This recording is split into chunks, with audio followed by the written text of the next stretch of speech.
Bugun mexanikachilarimizning kuni ekan. Ikkala mashinamizning ikkovi ham mexanikada. Mexanikachi nechtamiz? Bitta lakda bosinglar. Biz obzorlarda boshlaymiz. 2023-yil. Xo'p, 10X mashinasi bor yo'g'i atiga 17 ming yurgan, mashinaga hech narsa qilinmagan, stok holida turibdi. Rangi qalbingizdan-da oppoq desam ham bo'laveradi. Mana shunaqangi oppoq.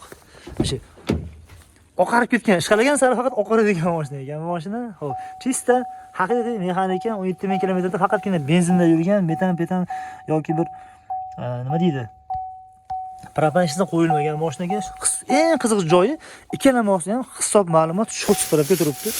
Talabalarning hali sidana holatlari cho'tka, qichiq, asal bo'lib turibdi.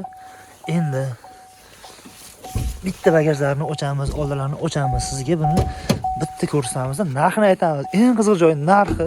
Mashina purishi ham 11 mingga so'rayapti bu mashinani. Mashina purishga ham berilgan yo'q. Xo'p, ota bunga general davernis so'ragan odamni o'zi ahmoq bo'ladi. Sababi bunaqangi pulga olgandan keyin oformlab qolish kerak o'zi-yu. Bormi generalni yo'qmi? Bor hujjat. Generalni ham beriladi. Partiyasi qaysi partiyasimi? 80. 80 ha, Buxoro. Balonan 80 bu ham 80. Zapaska ham 80, bu ham 80. Bu zapaskasi tushmagan shekilli hali. Zapaska ham tushmagan. Bitta propan qo'yib olish kerak ekan. Bunga o'zi 5 ta 6 ta benzin yeydi. Bularga propan ham zararlanmasin. 11 ming qildimi ota buni mashina purishlar? 11 minggacha ko'rdi-da. 11 minggacha. Oxirgi narxini qancha beraman deyapsiz? Bo'lishini. Uzr kelsa kam yo'q degan joyini ota.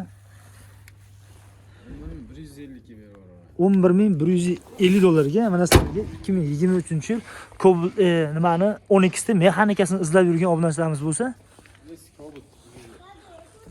bundayroq Cobalt puliga 23 Cobaltlarga ham 11 ming tepasida berilyapti. Mana sizga mallitrajga, rasxoti kam yeydigan mashina. Davay kengesiga o'tamiz. Bitta lakda bosib qo'ying, qadrdon chetida havas qilgan, niyat qilgan odam lak bosadi. U hali ichi qora lak bosmaydi xolos. Xo'p. Mana qadrdonlar sizlarga bu mashinamiz 2020-yil 93 ming yurgan, hisob ma'lumot shot spravka bir qo'l haydalgan mashina. Ota bunda ham nima bormi, yo'qmi? General davernis. Bor. Bunga ham bor, lobo dokument bor. Bor. Bu bolani mashinalarni ko'p chiqaraman. Sababi bitta zo'r hurmat qilgan joyi bor bu bolada. Hech qachon bankka sotmaydi mashinani. Vaqti bank qilib bermaydi. Faqat naqd pul bilan ishlaydigan haqiqiy o'sha o'zimizni jaydari bolalardan bankda ishlagani umuman uzr kesil. Nima deydi? Unaqangi ishlarni qilmaydi. Faqatgina naqdga oladi, naqdga sotadi. Mashina puli nima emas, lekin mashina realni arzon topib, arzon olib kelib, arzon sotadigan bo'ladi. Xo'p. 2020-yil mashina holati zo'r turibdi.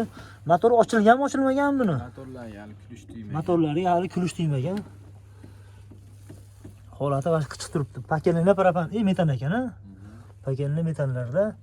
Buni qancha berasiz? Oxirini 2020 93 ming yurgan. Kraskasi top-toza absolutni, hech katta kraska, haqiqatan petnosi ham yo'q ekan mashinani. Oxirini qancha berasiz buni? 9800 bo'lsa berib yuboramiz. 9800 ga. Undan demayapsiz lekin.